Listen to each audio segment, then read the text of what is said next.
Rebonjour. Bon alors vous voyez, j'ai pas bougé parce que un peu trop fatigué. Mais par contre, je vais quand même répondre à mes abonnés. Alors la première question qui est revenue souvent, c'était la clinique. Oui, elle est au Canada. Elle sera au Canada dans un site enchanteur qui s'appelle Bel-Air-Tremblant. Et bien sûr, ce sont des projets qu'on met en place. Mon ami le met en place, sachant qu'il fera de toute façon des séminaires. Et donc, où ce sera avec moi, ou ce sera sans moi. Si tout ce que je fais ne marche pas et que je ne dépasse pas confortablement les 2 ans, ça veut dire que c'est mes oncologues qui avaient raison, que tout ce que j'ai fait, je l'ai fait pour rien, que j'aurais mieux fait de profiter un peu plus de la vie. Mais je n'ai vraiment pas l'impression d'avoir perdu mon temps ou d'avoir pas profité de ma vie grâce à vous. Grâce à vous, parce que je me sens utile et c'est important. La deuxième question qui me revient souvent, c'est ma syncope, les causes de ma syncope. Alors, écoutez, après avoir cherché, après avoir regardé, il y en a tellement que ce n'est même pas la peine d'essayer de savoir laquelle est l'autre, à cause de laquelle j'ai eu cette syncope. On, je pense, ne le saura jamais. Et c'est pas très important. C'est pas très important. L'important, c'est de savoir que j'ai eu cette syncope, que maintenant je dois faire attention et je fais plus attention que je ne faisais. Voilà. Alors les causes, ça peut être mon Zytiga, ça peut être l'arrêt de la prednisone, ça peut être le magnésium ou pire le potassium, ça peut être les vitamines, ça peut être le jeûne par lui-même, et j'en oublie. Donc voilà. Donc tout ça aurait pu m'apporter cette syncope. Je n'ai pas solutionné l'histoire de mon pH, c'était une autre question. Je n'ai pas solutionné l'histoire du pH. On me donne des explications, mais j'ai pas pris la peine de répondre parce que c'était souvent la même question sur le site en réponse aux commentaires. Beaucoup me disent c'est normal 5,5. Non, c'est pas normal 5,5. 5,5, c'est le cancer.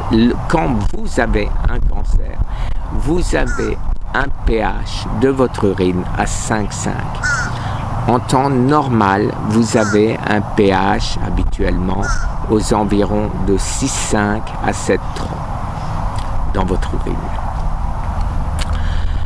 Alors, effectivement, quelle peut être la raison de la baisse? Eh bien, là aussi, il y en a plein, mais aucune que je puisse dire oui, c'est ça, impossible. Donc, qu'est-ce que j'ai fait? Je me suis testé la bouche, la salive, au lieu de me tester l'urine, puisque ça ne varie pas de 5,5.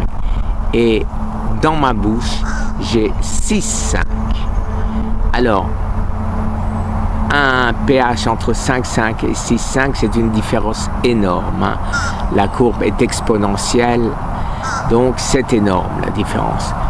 Mais malgré tout, c'est très loin de la neutralité ou d'au-dessus de la neutralité. Donc manifestement, je suis en acidose et certainement en acidose importante. Le cancer est en acidose, donc ça je le sais, mais j'arrivais avec le bicarbonate de soude à le combattre. Aujourd'hui, je n'y arrive plus.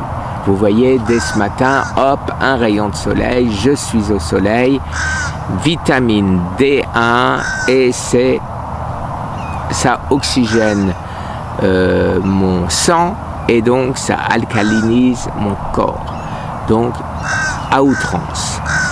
Voilà, à ces deux questions premières, je n'ai pas de réponse.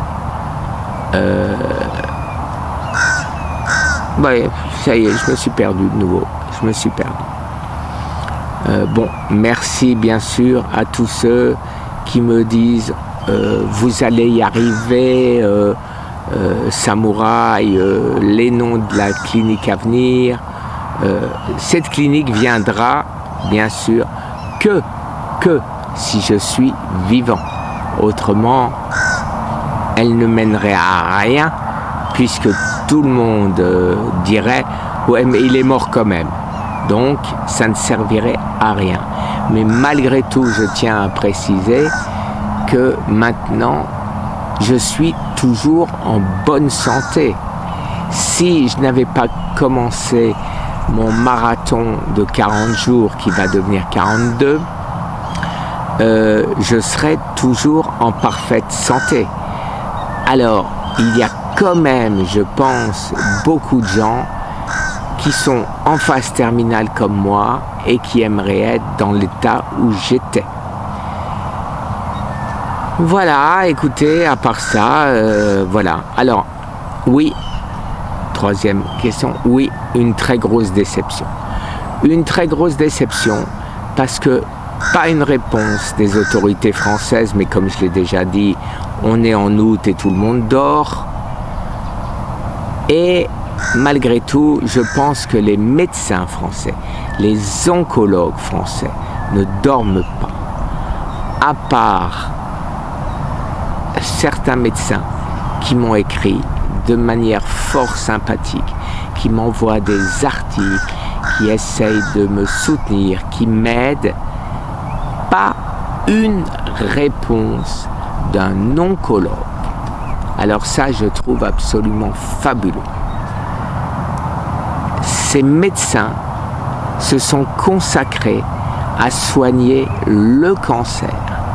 Ils ont devant eux quelqu'un dont les 4 que j'ai vus me l'ont confirmé, qui a des résultats, je dis bien, je mets entre guillemets là aussi, relativement exceptionnels, qui est passé d'un PSA de 57,87 après la biopsie à 0,88 et qui est en parfaite santé et qui n'a plus de diabète, qui n'a plus de, je me rappelle, d'hypertension, qui n'a plus de douleur, qui n'a plus d'arthrite ou de, enfin bon, voilà,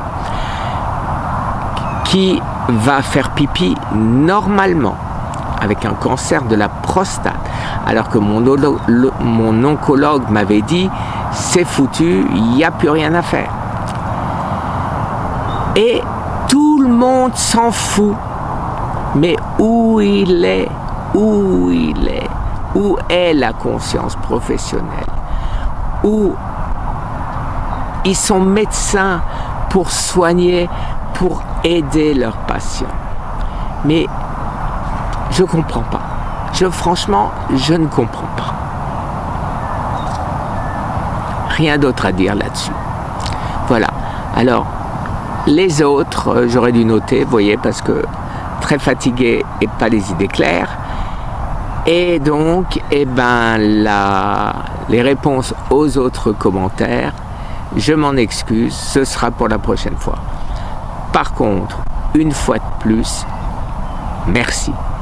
Merci à vous tous pour votre soutien. Je l'ai déjà dit 1000 fois. C'est grâce à vous que je vis. Alors, je vais vous demander un petit service.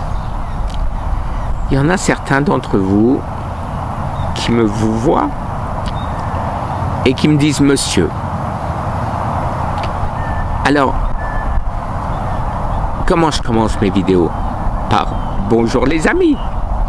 Un ami, ça vous voit pas et ça dit pas « Monsieur ». Alors, s'il vous plaît, arrêtez de me dire « Monsieur » et arrêtez de me dire « Vous ». Merci, je suis crevé, je je vais aller m'allonger. Très bonne journée.